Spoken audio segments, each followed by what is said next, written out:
Bueno, son 26 años que el compadre Carlos Palenque nos ha dejado.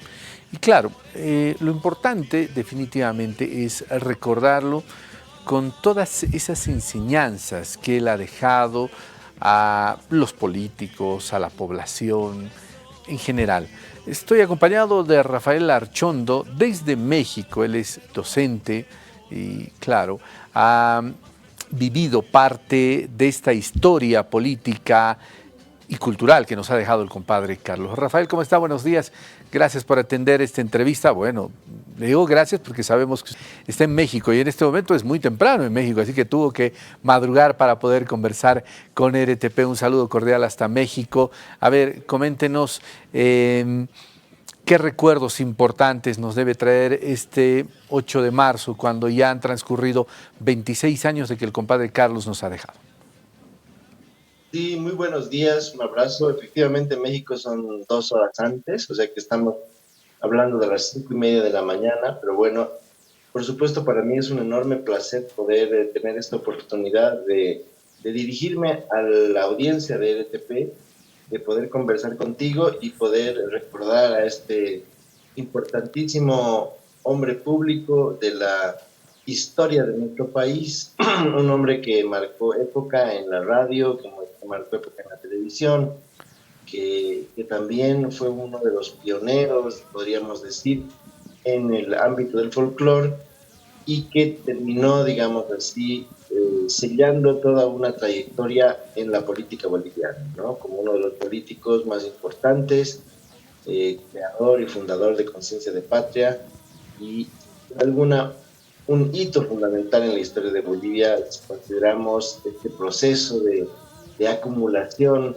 que ha venido experimentando el pueblo boliviano. Yo diría a partir de la Guerra del Chaco en adelante, una construcción popular, una construcción ciudadana que ha ido en avance, y creo que Carlos Palenque ha sido uno de los promotores, uno de los impulsores de este proceso.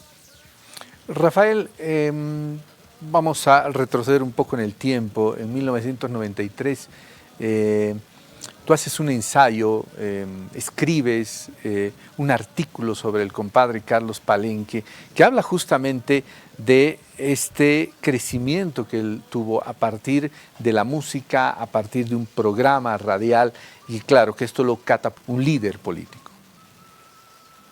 Bueno, la fecha exacta es 1990, ahí fue cuando publiqué un libro que se llama Compadres al Micrófono, y este libro en realidad fue mi tesis de grado en la Facultad de Comunicación de la Universidad Católica. Efectivamente, como tú señalas, el libro comienza analizando la trayectoria comunicacional de Carlos Palenque, porque era una técnica en comunicación, y termina haciendo un recuento de la historia política de este hombre. De alguna manera se abarca todo este proceso largo a partir de 1968, cuando Carlos Palenque deja a Los Caminantes, el grupo folclórico que lo había llevado a la fama, que lo había llevado a recorrer escenarios en Argentina, en Paraguay, en Estados Unidos, en Ecuador, en Perú, y comienza una labor radial, ¿no? Comienza con La Hora del Chairo, su principal lugar, digamos así, de irradiación comunicacional fueron los medios estatales, en ese momento muy importantes, Radio Kimani y 7. Y entonces, a partir de esa experiencia radial de La Hora del Chairo, que luego se convierte en la Libre del Pueblo y luego se convierte en 1980 en la fundación tanto de Radio Metropolitana y un poquito después, 4 años más tarde, del Canal 4, los cuales conforman el actual Radio Televisión Popular, pues tenemos eso, ¿no? La construcción de identidad a partir de la donde se fortalece la identidad aymara, donde se fortalece la fiesta del gran poder, donde se construyen una serie de actos de solidaridad, como las estamos viendo en la pantalla. Carlos Palenque fue un hombre que ayudó muchísimo a la gente más necesitada, que a partir de la vida social fue construyendo una sensibilidad muy particular en torno a la idea de los corazones de oro, y a partir de eso también un fuerte vínculo, una ligación indestructible con la gente, lo cual hizo que justamente en el momento en que se clausuraran los medios de comunicación por un incidente político en 1988, se congregara la población en la Plaza San Francisco y lentamente fuera surgiendo la idea de construir un partido político, ¿no? Se llamó Conciencia de Patria, un partido político que podríamos decir es el último partido nacionalista, incluso podríamos llamarlo nacionalista revolucionario, heredero de la Revolución del 52, que buscaba proyectar lo que hizo el 52, lo que hizo el MNR en los fines, digamos, del siglo XX, principios del siglo XXI, ¿no? Lamentablemente, el año 97, Carlos Palenque fallece. Sin embargo, como queda claro y acreditado en el ETP, pues ahí está su herencia, ahí está su legado, ahí está ahí está la idea que él forjó de construir una patria autosostenible, lo que en ese momento se consideró y se denominó modelo endógeno de desarrollo, ¿no? Y ahí quedan figuras fundamentales de la política boliviana, como Julio Mantilla, como Andrés Subirrada, como Gonzalo Ruiz Paz, que forjaron también desde el Congreso, desde la Alcaldía del Alto, desde la Alcaldía de La Paz, una identidad que es uno de los cimientos de la actual plurinacional de Bolivia. Rafael, ¿cuándo ha cambiado la política desde la aparición del compadre Carlos Palenque? ¿El pueblo tiene mayor participación en los espacios políticos?